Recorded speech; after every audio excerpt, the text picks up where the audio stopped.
Yeah, in the book, Long Island is actually one of the central case studies, along with the Los Angeles area. One of the arguments is that environmentalism is a popular movement actually created in places like this, like Long Island, as well as the edges of Los Angeles, and that Rachel Carson really got a lot of her arguments and her sort of concern from people here.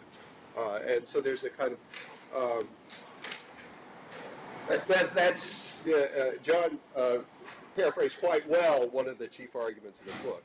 But there's another side to it. And I'm going to focus a little bit more on that today. And that's the ecological history of Long Island suburbanizing. And one of the arguments here is not, I have the lawn up here, but it's not just lawns. Long Island suburbanizing helped to make this nature that today we're studying its natural history, but there's a whole human side to this nature. So that's what I want to dwell upon through the first part of my talk today. NASA, and I'm going to, because I have limited time, I'm going to try to not diverge too much from this well-timed remarks I've typed out here. So Long Island's Greenbelt Trail in Nassau County into Suffolk. It's a 22-mile path blazed in the 1980s, and I guess some of you may have been a part of that. It slips through the heartland of Long Island's post-war suburban landscape, suggesting a diversity that is at once socioeconomic and ecological.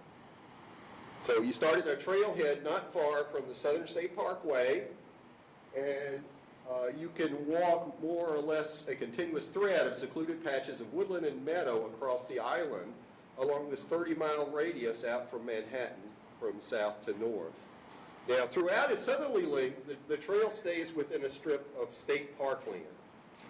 It's almost a quarter of a mile wide. I know a lot of you know this already. Sandwiched between these stereotypical suburban developments.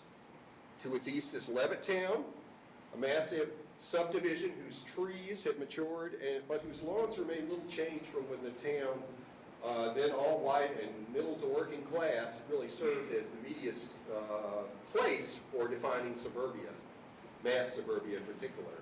West of the trail, there's North Amityville, a poorer, blacker part of the island. Then amidst still smaller lawns and trees, a lot of African Americans who were kicked out of Levittown are not allowed to go in there into North Amityville. And you also have a handful of Superfund sites within a mile of this trail as you go along. Particularly as you get up toward the center of the island is where the Superfund sites are. And this is kind of an industrial legacy of Long Island's suburbanizing.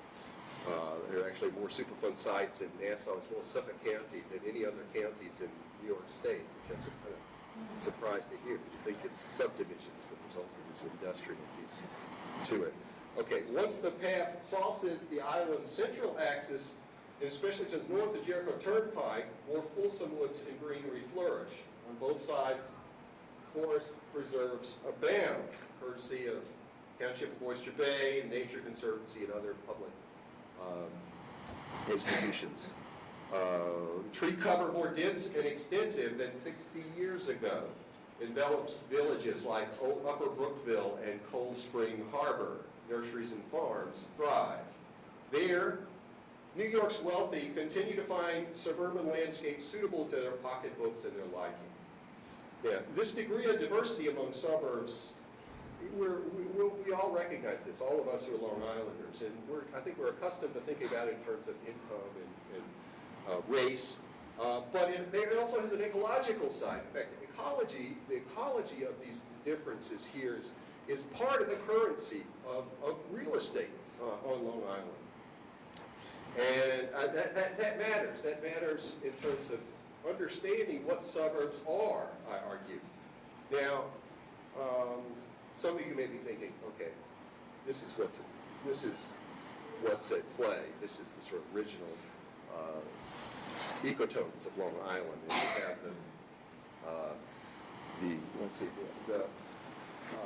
this is the trail going through here, and it goes through this oak brush plains, and then we hit the oak-dominated forest up here. And that's a part of what's going on. But I think you also have to look at the human side of this story.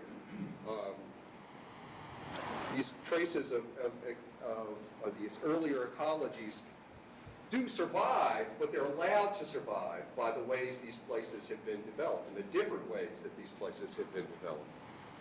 Long Island's different ecotones have not just been erased, but they've been incorporated into the New York City metropolis, and especially over the 20th century. In other words, we need to look more closely at suburbanizing itself in ecological terms, ecologically even-handed. Now, I know that seems contradictory to our idea about suburbs, because suburbs are urban places where there is no nature. That's, I think, a lot of the media portrayals in particular. But those of us who are in this room, you guys know that suburbs have a lot of plants in them. And just beyond the subdivisions in particular, there's a lot of stuff there's a lot of plants and animals that are wild. In fact, that's a lot of what this conference is about. And, you know, you can, so I want to look at that interface. And that's what I did in my book. A lot of my book, I'm going to give you a sort of a flavor for that today.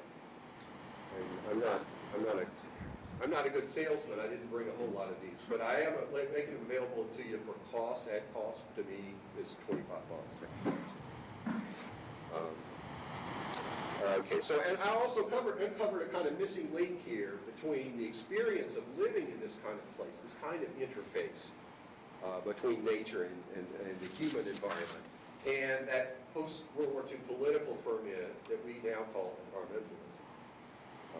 I think today hard-carrying environmentalists have little good to say about suburbs, but I think that sweeping dismissals of suburbs is actually a product of this period I'm looking at, post-World War II period, because earlier than that I found a lot of people would go to suburbs to find nature. That's where they would go to be closer to nature.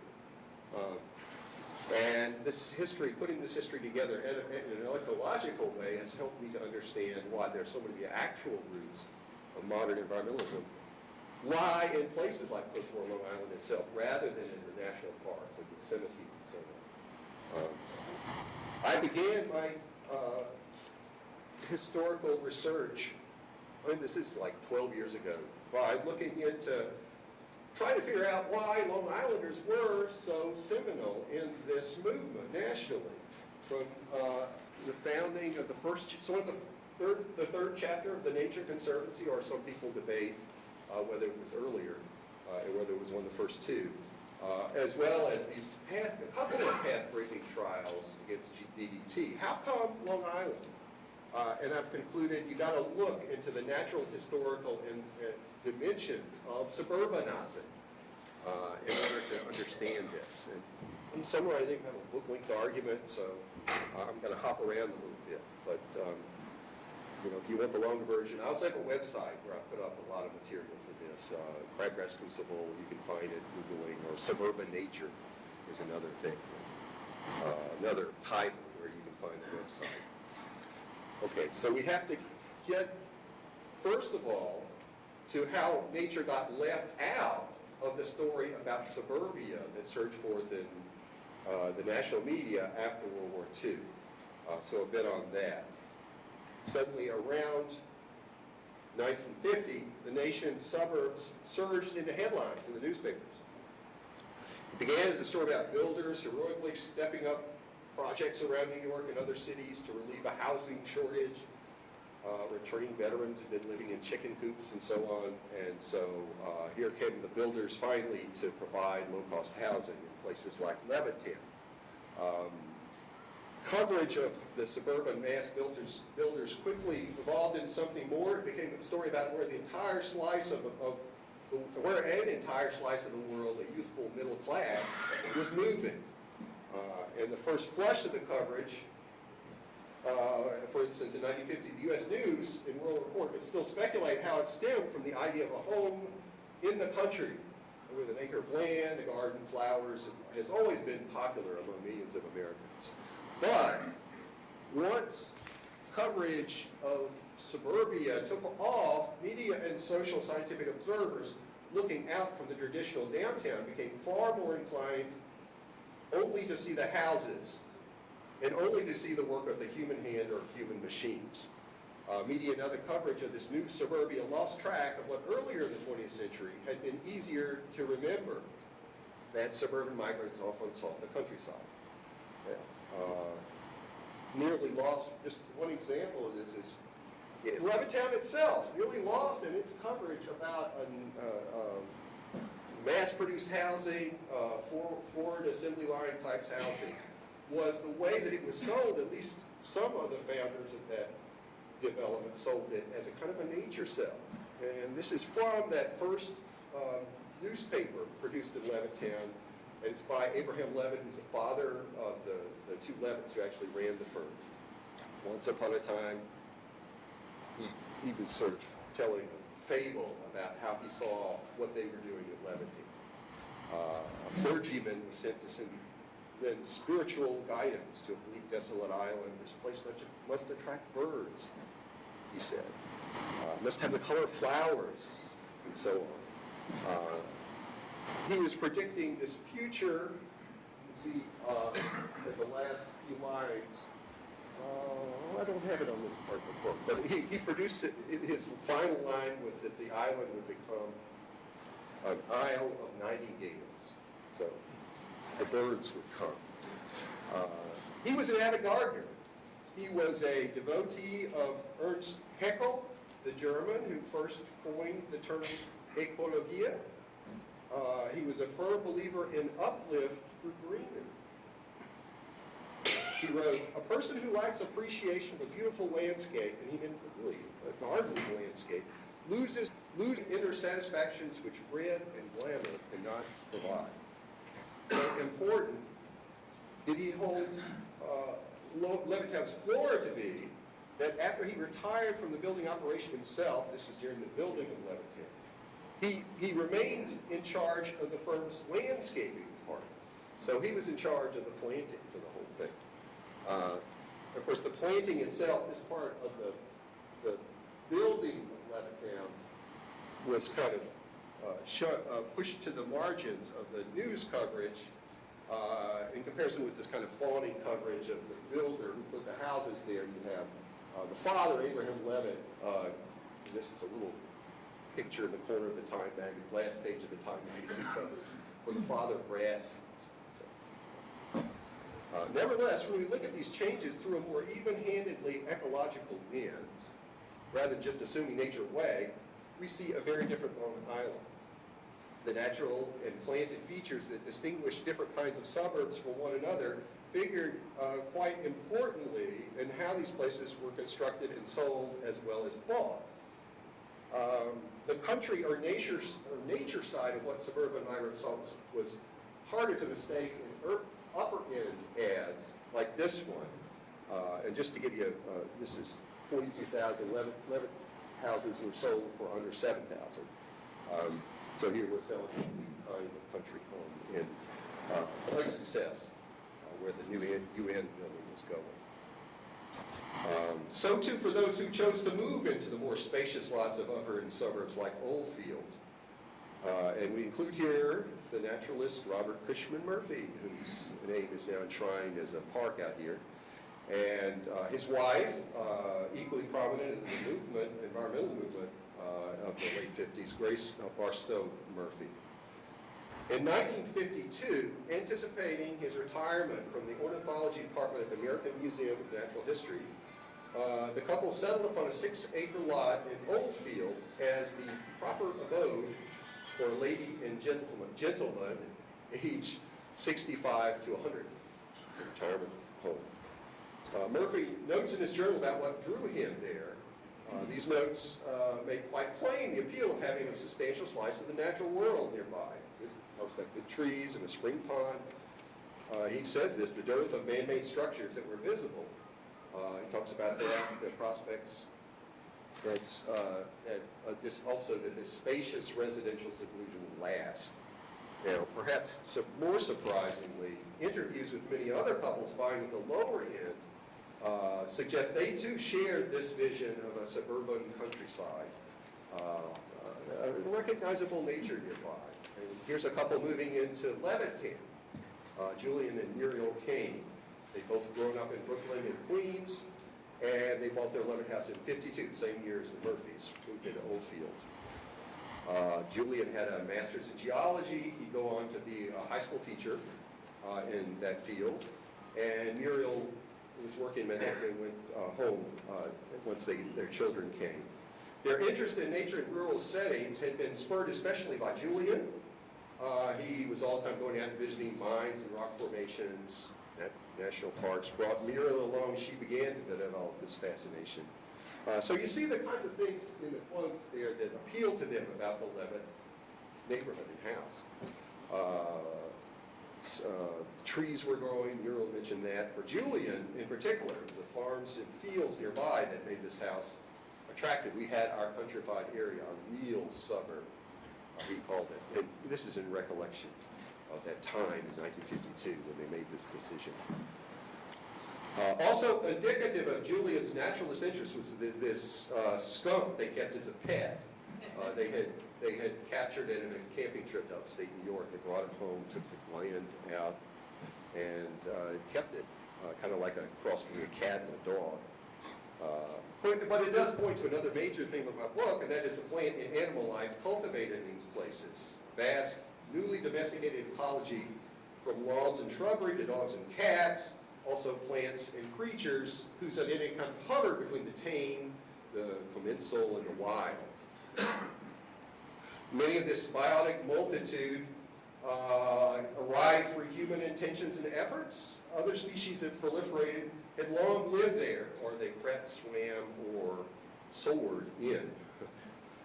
The result, out beyond the New York City limits, was a city that was more than just the sum of its buildings and human inhabitants. There was astir with the greenery and commotion of non-human life. Seeds and saplings, kittens and puppies converged upon the lots and houses of suburban families through a stepped-up national commerce in ornamental plants and pets. For wilder creatures, I assume this is what you guys are more interested in, for wilder creatures and plants, those that humans did not consciously cultivate, proliferation did still depend on local success in sustaining one's kind, feeding and reproducing on the houses and the roads and malls. From the most to the least wild, so-called generalist species, like the king skunk, who were more flexible in diet and less demanding of their surroundings, had the easiest time. Think squirrels. With the exception of the most mobile, such as birds or butterflies, the number and diversity of wilder species generally rose along what urban ecologists have termed the urban-rural gradient. This is a gradual and continuous transition moving along the spine of Long Island, really, from west to east, urban to rural. Most densely packed, of course, closer to the city, and then kind of an intermediary, the density of Levittown. But then further out, and also up north, you have a less dense kind of building pattern.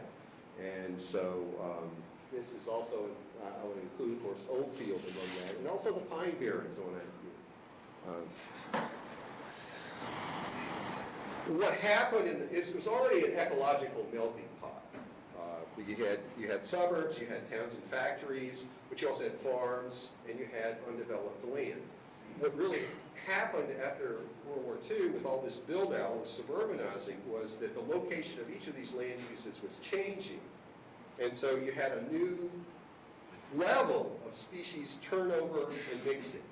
Now, before getting into the destruction, the natural destruction of suburb builders, let me just note, it was at least partly, this destruction was at least partly rivaled by this stream of live horticultural material that was being implanted in home lots.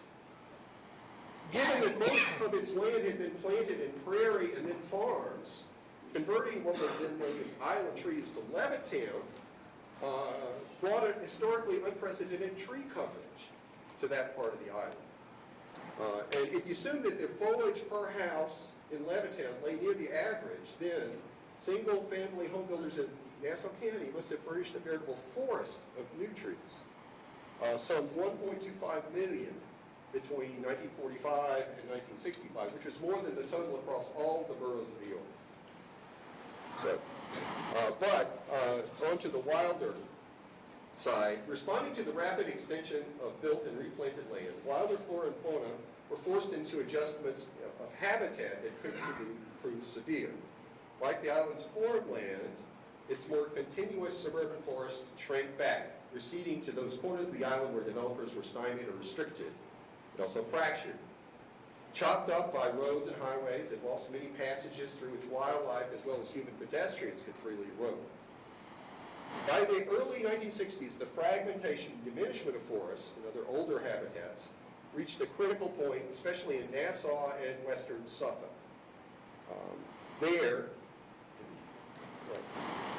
This area, right about to here, there the largest slices came to be almost entirely confined to public lands.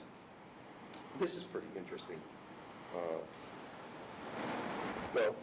This is actually the kinds of, I have another slide. Let me just stay here. Farmers had already wrought a devastating toll on many of the most unique communities of native plants, notably the Hempstead Plains you see here. Subdivision builders like the Levins drove them further to extinction. And so you have basically the wiping out of what remained of these species that thrive on the Hempstead Prairie, which is the only naturally occurring prairie east of the Alleghenies. So this was, but actually 98% of this had been plowed over by farmers before the Levins got there. And it was actually, they cut up the hedgerows and so forth, that actually allowed for a nematode to get in there. It's why the Levins got the farmland so cheap. Some of you may know this story. So there's a whole natural interaction involved in the building, in allowing Levittown actually to go there. And then, of course, you have these St. Clair Gerardias being forced back still further by the relatively permanent lawns and houses of Levittown. At the same time, to the north as well as the east, the abandonment of farmland through idling, along with the desires of well-off suburban dwellers for wilder surroundings, meant that long-raised forest patches were actually being allowed to grow back. Parts of the island's forest were thereby undergoing long-term revival over the post-war period, a reforestation shared by many other rural reaches of the Northeast, the nation's most urbanized region. So this is from the USGS maps where they green the areas of forest cover that could actually cover an army. This is how they conceal the marching armies. So they have these historical records you can go back. And here it is. Just look at this part of northern Nassau in 1944 and 47. And then look at it here in 1967. You have the forest coming back down. And you can see a similar story in Oldfield here. Oldfield, which is where the Murphys moved, you get more forest. Now, it's another matter when you get a little bit south here. And especially when you look at this area, which is where Levittown went, you see most of the forest cover is now combined. This is, you guys recognize this probably. That's the Greenbelt Trail. It's the Greenbelt Trail. That's exactly right. The Greenbelt Trail is public land. A lot of this is private land where this grows back, in Oldfield and northern Nassau. But here, most of the forest cover that's there remained confined to roadways and also public parks, what's been preserved. So early on, what happened here? How did this happen? Well, over the first 2 decades of the post-war period, Oldfield and other incorporated villages, also northern Nassau, zoned for lots of a minimum of 2 acres. They not only kept their existing trees, their overall forest cover therefore expanded, and then by the same token, these unzoned areas, or not as tightly zoned areas around Levittown, were allowed to be converted into commercial and other private land uses. And there, it's public reserves that kept the forest intact, the patches that were there. So in a way, you think about the ecology of it, the suburban rich were getting richer, and the suburban middle or working class were getting poorer. Partly as a consequence, suburbanization also ushered in new successes for some wild animal species. And this is a little bit counterintuitive, but it's the facts. Native generalists like these deer that today's ecologists find to thrive in sprawl fragmented forest. For a while, these white-tailed deer were considered nearly extinct on the island, so they banned the hunt in 1928. But by the late 40s, they'd begun to find new footholds, especially in eastern Suffolk, this patchwork of forests and farms. And by 1955, by 1958, they actually decided to open up the hunt again, mainly to bow and archery, rather than guns, because that was too dangerous. But and the deer, they stabilized after that, but then they continued to increase more recently. Now they're up to 20,000 on our suburban Long Island. So these are some of the stories. If you take an ecologically even-handed look at what's going on across this stretch of land, you see it's not just all nature's destruction. There's some pieces of nature, animals, plants, that are being favored, actually favored by this whole process.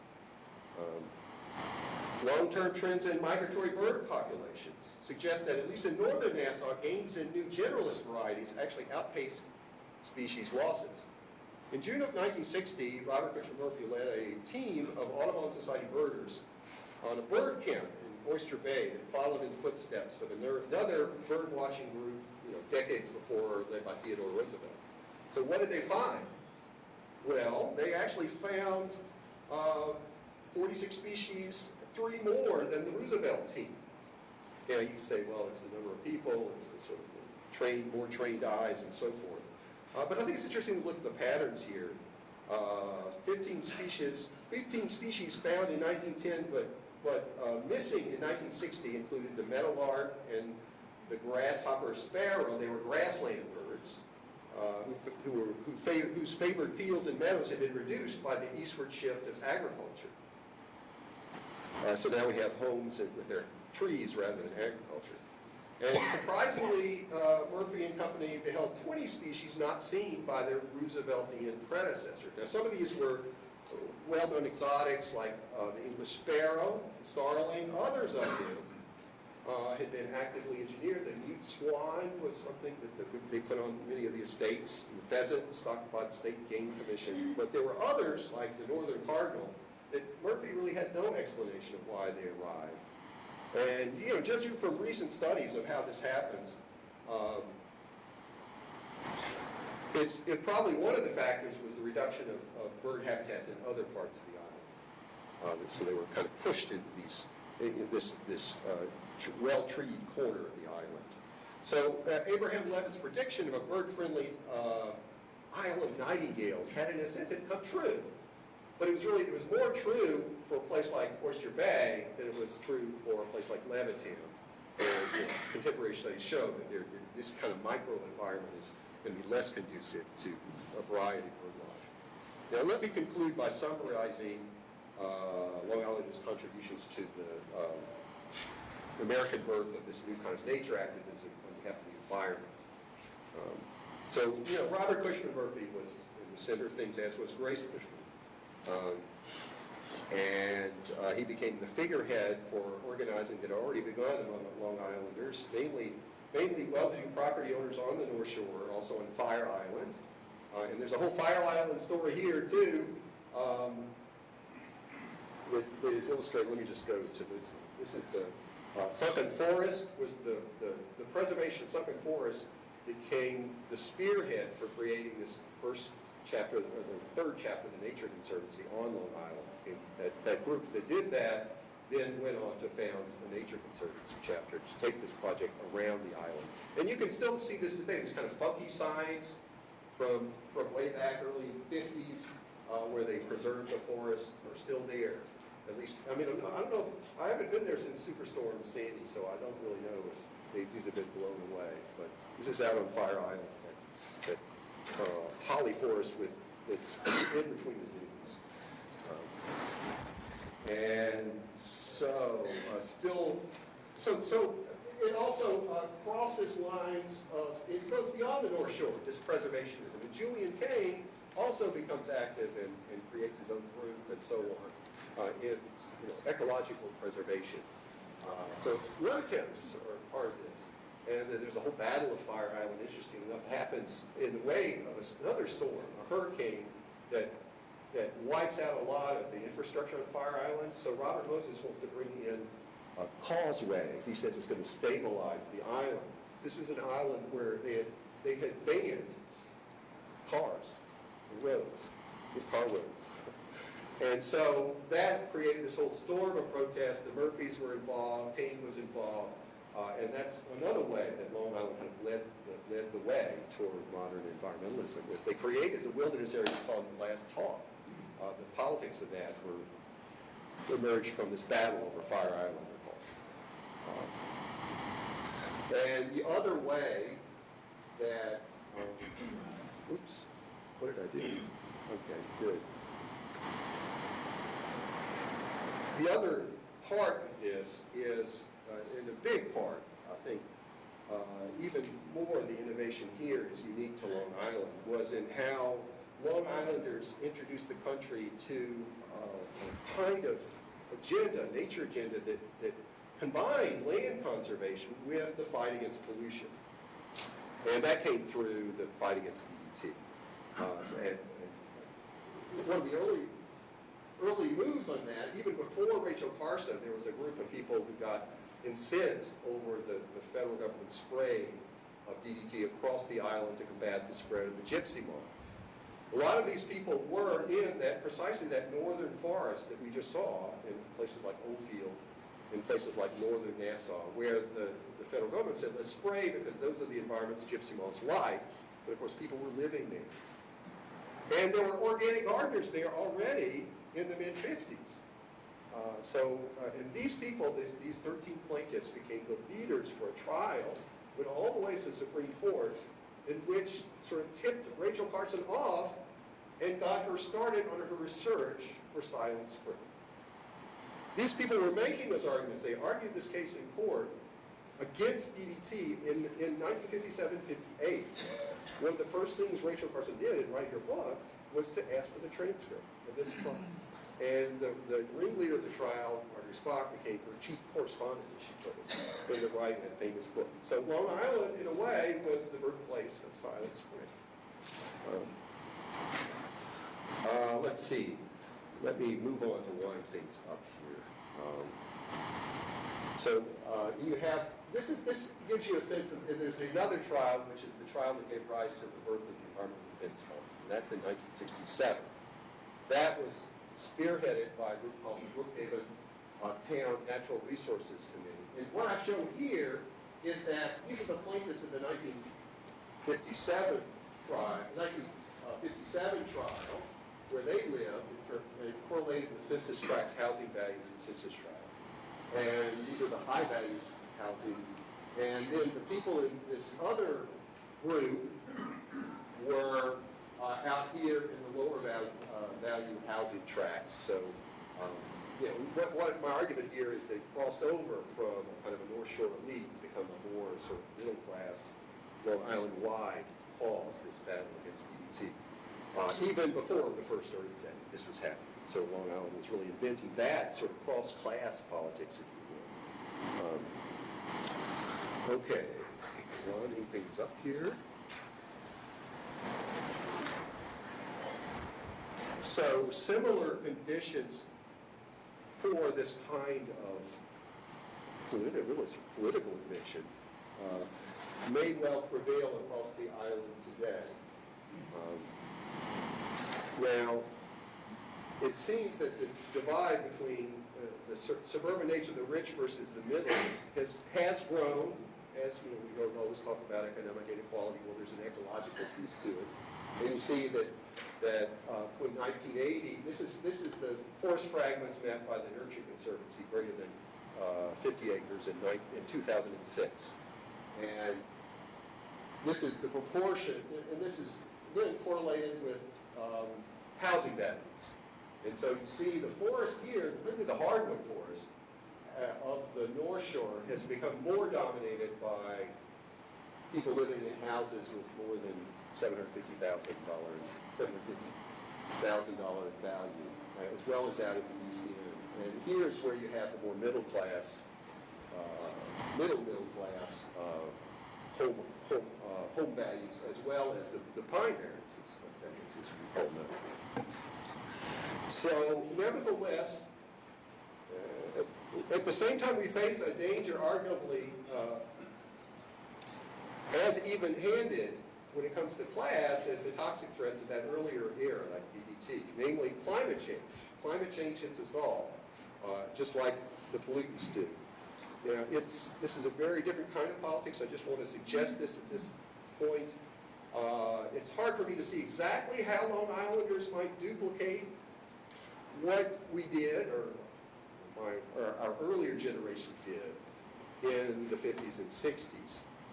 Can we forge a revival of environmentalism in Long Island and its suburban grassroots? I think time will tell, and I'd be interested to hear your thoughts on it too. But to bring this back to Long Island's own ecology, what I found in writing this book is that suburbs harbor a lot more ecological dynamism and interest than we usually give them credit for.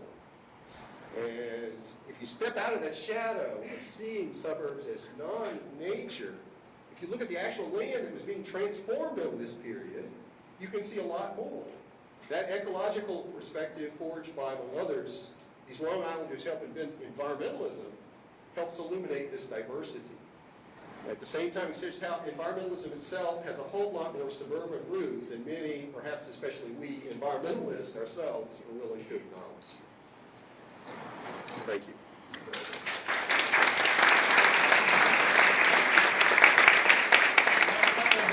Questions, if anybody has any.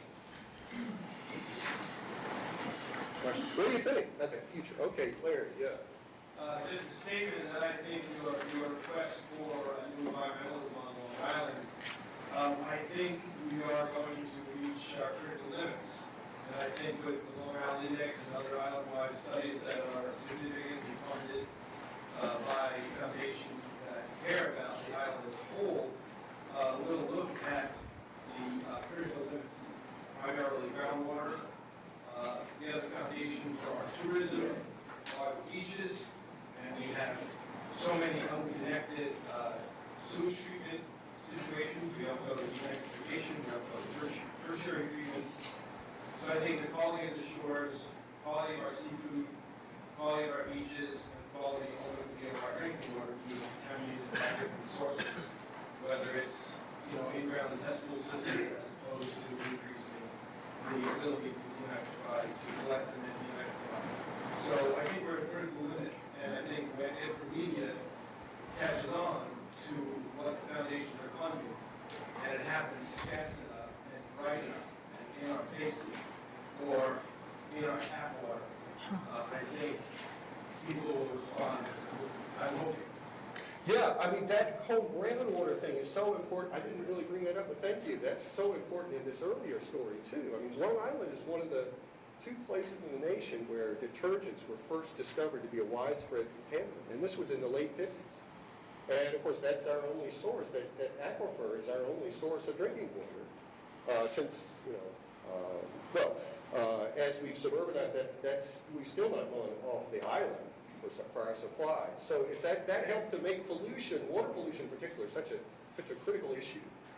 And to bring these different groups together to say, well, it's not just our wild nature. It actually comes back to us and our human health and so forth is at stake. So they're making those connections between the wilder nature and the human health was, I think, the real inventing point that Long Islanders contributed. And so, yeah, I got a whole chapter on the aquifer and all that kind of thing, and there's a lot of science, too, that goes with it. That first understanding about how groundwater moves and how contaminants move within groundwater, a lot of that is invented in studying Long Island. Yeah? Yes, yeah. I would like to suggest that perhaps everyone in this room is a potential grassroots environmental activist. We're all from Long Island, and most of us are, and that using this conference in some way next year perhaps to help with this. I mean, it is inherent in our attendance here that we are interested and believe in in the natural environment, and that we have potential with this conference to perhaps make some more progress in that direction that you suggest. I hope so. I hope that everybody will sort of think about how to do that. Oh, no. As I was saying, I don't see any presence made of the media here today covering this conference. I mean, the media angle, it's one of the problems was, one of the things they had back then, the newsday person is here. But one of the things they did have, they were very savvy, people like Yannicka, about keeping in touch with the media and making sure that the media knew about what was going on, like they were doing these trials, they were able to get coverage and that kind of thing. And there has been a withering, at least of the print media. I don't know if you followed the fate of Newsday over the last 20 years, the sort of level of reporting. So that is a problem, but it may be that sort of the more digital formats would serve the same purpose. That is a big issue. I don't know the answer to this, but someone brought to my attention that it was Frederick Lord Olmsted in the Chicago area that was kind of seminal in his vision of the lawn, that he had this vision of the lawn would be connecting in an open space as opposed to the European closed private home or estate. So a more democratic and open space connecting all of these houses together with this pristine building code. Interesting comment. I mean, there's a lot more history of the law, and I sort of left that aside for this talk. But yeah, it does go back to the 19th century, to a sort of American visions, and there is a strongly democratic element. I mean, Frederick Law Olmsted is the guy who built Central Park, or designed Central Park.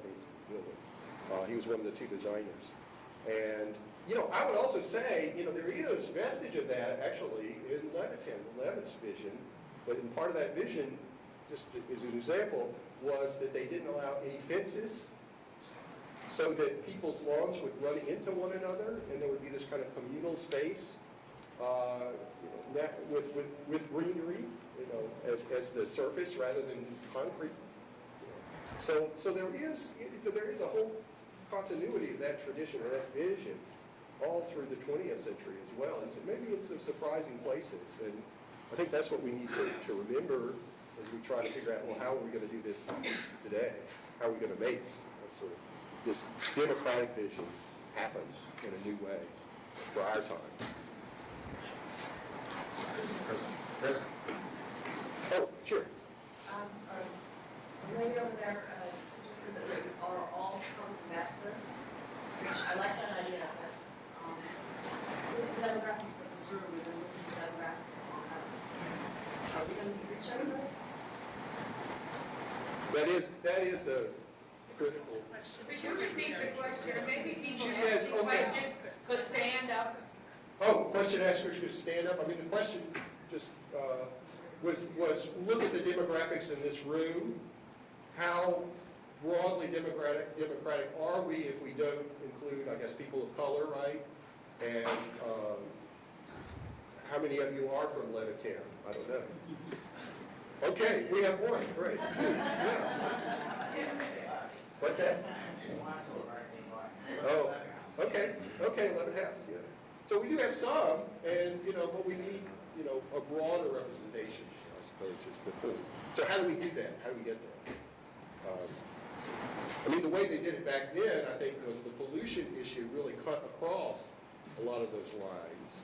I mean, they still had trouble with some of them, particularly the racial one was problematic. And of course, we had the whole environmental justice movement that followed up on that sort of blind spot of a lot of the early environmentalists. But it is a problem, I think, if somehow this mobilizing could happen in conjunction with a more environmental justice kind of mobilizing. I mean, groups are there on Long Island as well, that maybe that would help do the trick. But I don't have any solid answers for you, given what you noted. Yeah? I'd like to toss a little more positive into this. I think Hurricane Sandy did a lot to raise the awareness of lots of people who are not so that we have a lot more access to discuss how can we do this better. And that's where we come in to give our expertise, but there's a lot more people actually listening and paying attention, I think, now than there were 5 years ago. Yeah, I think I was surprised to see the fallout from Sandy, how much of it was, there's a lot of volunteerism and a lot of sort of community building around that, and that's sort of what happened before the battle on Fire Island, not why the storm there was kind of mobilizing. What we didn't see, and this surprised me, was that there was not there was people talked about the connection to climate change, but they didn't carry it back to, well, what could we do to help ameliorate, to fix the problem of climate change? What did we do aside from defensive, creating resilience? And so that's, I'm not sure if we could do that, if we could make that political leap, but it seems to me to make climate change that mobilizing issue, you got to do that. Yeah.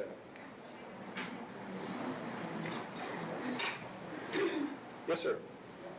Throughout your talk, I was reminded constantly of Doug Tallamy's work, and I don't know if you've looked at that. He's at Delaware. And he lays out a plan for, it's not a political plan, but he sort of lays the groundwork for individuals to convert their suburban landscape into a more native landscape. And he tries to make the argument that that would be a way to bring sort of increased biodiversity in Nassau, in places like Nassau County, Western Suffolk. And I wonder if you look at anything like that.